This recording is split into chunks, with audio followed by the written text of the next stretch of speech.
I had some moment where I was definitely too hard on myself, and I wish I could go back and enjoy it more and just say, yeah, it's good. Me? Yeah, You? No, whatever. please. What was the first video game that made you think, I want to make games for a living? Definitely Limbo from Playdead. I started to be very interested in audio because I was just finishing university. I was starting to learn what Foley is, audio for movies.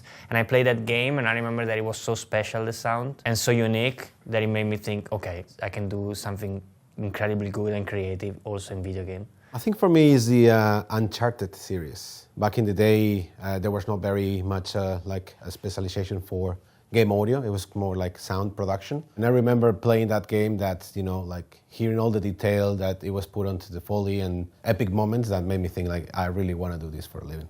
What's a piece of advice you wish you had when you started in the industry? It's a bumpy ride, but it's highly rewarding. So that's why there's kind of like a roller coaster. Be kind to myself and appreciate what I'm doing more. I had some moment where I was definitely too hard on myself, and I wish I could go back and enjoy it more and just say, yeah, it's good. What's one thing about game development that surprised you when you first started? The creative process, it can be very unexpected sometimes. It's so creative what we do.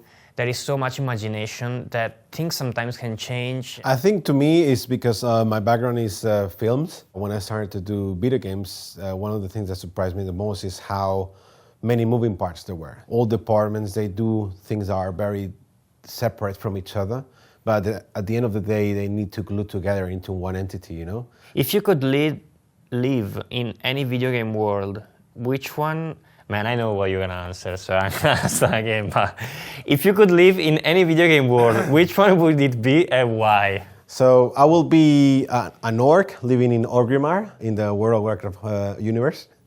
Of course.